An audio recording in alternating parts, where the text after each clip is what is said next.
The Kingdom of Kaffa was an early modern state located in what is now Ethiopia, with its first capital at Boma. The Gojeb River formed its northern border, beyond which lay the Jib kingdoms. To the east the territory of the Konta and Kalo peoples lay between Kaffa and the Omo River. To the south, numerous subgroups of the Gimera people, and to the west lay the Majangia people.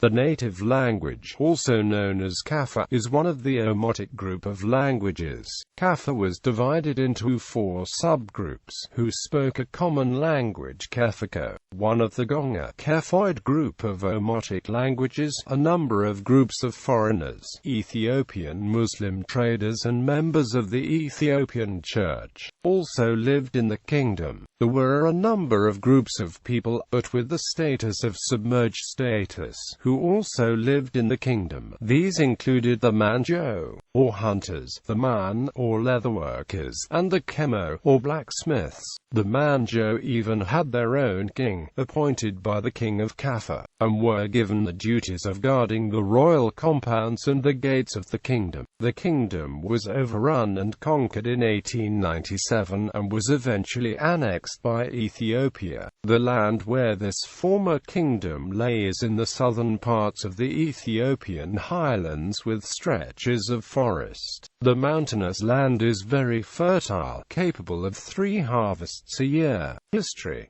The Kingdom of Kaffa was founded c. 1390 by Minjo, who according to oral tradition ousted the Mato dynasty of 32 kings. However, his informants told Amnon Orind, no one remembers the name of a single one. The first capital Boma was either founded or captured by Bon Nofa. It was later replaced by Andiaka, but Boma retained its importance. During the 16th century, all of the territories north of the Gojeb River were lost to the Oromo migrations. Also, in the later 16th century, the Emperor of Ethiopia Sasadengal convinced the kingdom to officially accept Christianity as its state religion. As a result, the Church of St. George was dedicated at Baha. The building preserved a tablet bearing the name of Emperor Sasadengal. Over the following centuries, the influence of the Ethiopian government grew weak, and Christianity more or less disappeared. Although the Church of St. George was used as a male house of ritual of George until late in the 19th century when Christian practices were reintroduced. Beginning with Gali Ganocha, the kings of Kaffa began to expand the borders of the kingdom, annexing the neighboring small Gimera states of Shi, Benisho and Majango. The neighboring state of the Welata came under the control in the reign of Tato Shagi Sheriacho, who extended the boundaries of his kingdom as far as the Omo to the southeast and almost to the confluence of the Omo and the Denchi to the south. It was during the reign of King Hertigauco that the territory of the Kaffa kings reached its maximum. According to Orind, the traditions of the Kaffa people relate that he ruled far and wide, conquering wherever he went, even as far afield as Waleta and Kambata. To this day, concludes Orind, some people still talk about the time that their ancestors defeated all their enemies and sat at the foot of a famous tree in Waliso and decided not to go farther into Shoa province. The last Kaffa king, Daki Sheriacho, resisted for months the combined armies of Walji Yorgis Ras Damis and King Abijafar II of Jimma, until he was captured the 11th of September 1897 and was first sent to Ankoba, then to Addis Ababa. Kaffa was then held as a fief by Walji Yogis until 1914.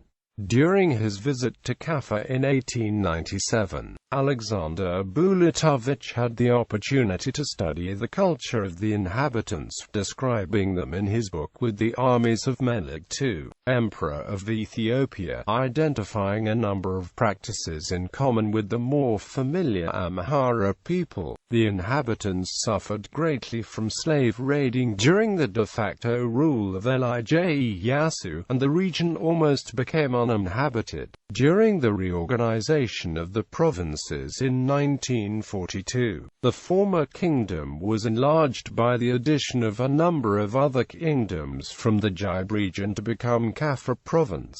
Economy. In Kaffa, Maria Theresa thalers and salt blocks called the amorle were used as currency as late as 1905, which circulated at a rate of 4 or 5 amorles to 1 MT. The economy was based on exports of gold, civet oil, and slaves. Crops raised included coffee and cotton. However, according to Richard Pankhurst, the amount of coffee exported was never large. He cites an estimate for its production in the 1880s at 50,000 to 60,000 kilograms a year. Livestock was raised, and honeybees kept in barrels which were hung in trees.